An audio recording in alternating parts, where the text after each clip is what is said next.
I was lucky enough to do the movie of Les Misérables. Yeah. And I find myself on set with Hugh Jackman. And he is playing Jean Valjean. And at the time, I was in the ensemble of Les Mis in the show in town. Are you just looking at him going, I could do that so much better? Not at all. No way.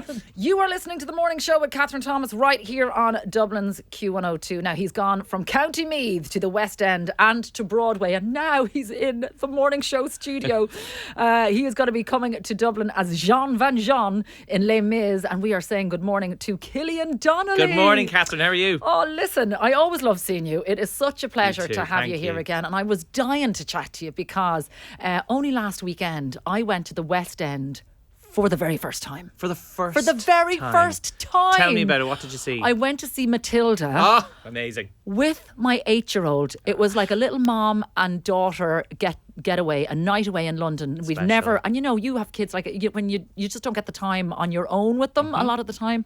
And we went. It was the most special night of my life. Yeah. I loved it. And how cool for her that mom and you are going on a plane together, going to watch a show over in London, coming back. It's so special. It's that one-on-one time. Oh, it was But amazing. Matilda's It amazing is as well. one of the best productions I've ever seen. Yeah. Like, I've done The Lion King and Broadway, but I just loved this. It Yeah. was brilliant. And I'm also going to admit to you, I have never seen Les Mis. Good. So, look, I always say this. The reason it's so successful is more people haven't seen it Yeah. than have. Yeah. And it is a cultural phenomenon that people know of something called Les Misérables but have never seen it. But they know a song from it. So someone will sing I Dreamed a Dream or an On My Own, and they can connect to it and they Both go, of which I love those songs. absolutely. And but when you see the show for the first time, there is that moment of that's where it goes and that's why it's there. And So that's why it fits. that's why it fits and that's Yeah. why it's so special. But I Dreamed a Dream, when you see it, is about a mother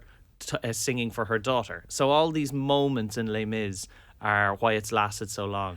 And keeps you going. have had such a connection with this show. I mean, it is coming, Les Mis, it's coming to the 3 Arena for their World Tour Grand Finale from May 29th to June 6th. But let's just go back a little bit, because I think the last time I chatted to you, I was saying during the song there, was when you were in Kinky Boots. Yeah. Back in 2017. Yeah, I remember that. So you, as we said, from Kilmessan, County Meath, To Kinky Boots, to London. Kinky Boots, London, to now the starring role in Les Mis. Yeah. But when you went to London as a young 22-year-old, having done your Gaiety Panto and then your Yeah. Gaiety School of Acting and your bits and bobs in the Olympia, you went to London. Yeah. And tell us kind of very briefly then. Well, I went to London. I said to Mum and Dad, I'm going to give it a go and just try it out, because I grew up in the Amdram background here in Ireland, which was the best training I could have ever had. Yeah. And going to London, knocking on doors for an agent, one agent said, there are auditions for a show called Les Misérables in 3 weeks' time. I'll get you one audition. If you get a recall, I'll sign you. So that was, I went in and I sang a song and they liked my voice and I got a recall. I went through about 5 or 6 recalls before the phone rang 2 weeks before the show started rehearsals and said, we have an offer here for you.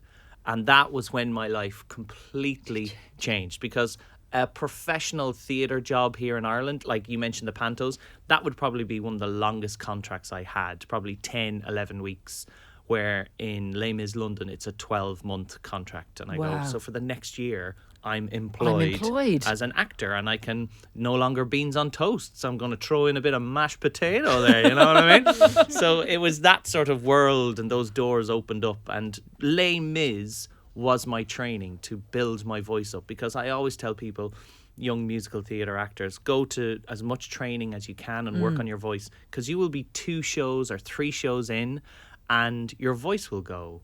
And it's a muscle. You need to look after it. So I went in hard with Les Mis and started getting some training on my voice. And I think what a lot of people maybe don't fully understand is that when you enter into the world of West End and musical theatre, you can be covering any number of different roles. You can be the understudy. Like you can take, like, you know, by the time you get to the starring role where you are now, you do a lot of groundwork. Absolutely. The best training. Yeah. I got offered a swing in Les Mis and I didn't even know what it was. What is a swing? A swing is, so a 12-month contract, people are allowed 28 days holidays and they have sick days, and people will get sick during a 12-month contract, and the swing steps in to cover the ensemble role.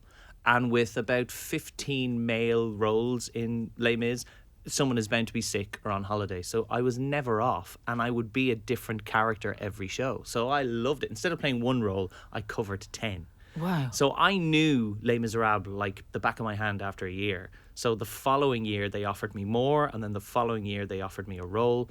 I left, and then I'm 35 and I'm in New York in Kinky Boots, and my contract's coming to an end. The phone rings. Cameron Mackintosh is interested in you playing Jean Valjean in Les Misérables, and that's again another door opens and changes life. And I know your dad is kind of instrumental in this as well, going back, because he was the one who introduced you to Colin Wilkinson. He loves this. Every pint he has with his mates, he goes, "I got Killian," and he did. He takes full credit. Absolutely, Mam is the singer. But Dad, I used to slag Dad over who he listened to, and I go, that guy can't sing, or that guy can't sing. And now I know they're the most phenomenal voices.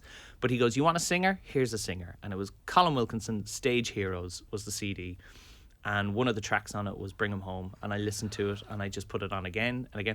And even that reaction that you've just had when I say Bring 'Em Home, thousands upon hundreds of thousands of people react like that, because that song is so important to them, but they've not seen the show. Yeah. So it is that gorgeous moment when you first see the show, you know where it fits. Oh And my it's God, I'm so excited to see it in the Three Arena. I am so excited. But you can tell then, I mean, when an actor like you has a history with the show and the way that you've had, and then to bring it home, literally, to Dublin, to the Three Arena. Well, we had a lovely... I was lucky enough to do the movie of Les Misérables. Yeah. And I find myself on set with Hugh Jackman, and he is playing Jean Valjean. And at the time, I was in the ensemble of Les Mis in the show in town. Are you just looking at him going, I could do that so much better? Not at all. No way.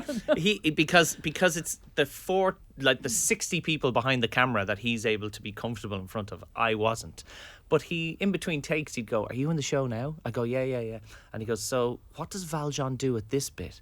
And I loved that he was constantly wanting the information of Les Mis in the West End, and I had all that information. So Wow. I loved it. It's a badge of honour that I wear so proudly, being in Les Mis. 100%. So who's going to be there supporting you on the night? Me mammy and me daddy. All of Meath. All of Meath, all of Kilmethan. Hey, my perfect wife Louise, she's going to be there, and her family, and my mum and dad. And then that's the thing, Les Mis to Ireland, because of Colin Wilkinson, it's ours. It's a French show written by French people for an Irishman, and it's now in its 40th year, and another Irishman is playing the lead. So Ireland are quite warm and protective and possessive and so encouraging that everyone who's come to the Three Arena, I'm really excited to do it, because I've been around the world with it. Yeah. I've been to Australia. I'm like going 2 years. Yeah. It's a record-breaking 2 years. It's been on the road. In an arena. It's not like a 1,000-seater. We've played to 15, 20,000 seaters.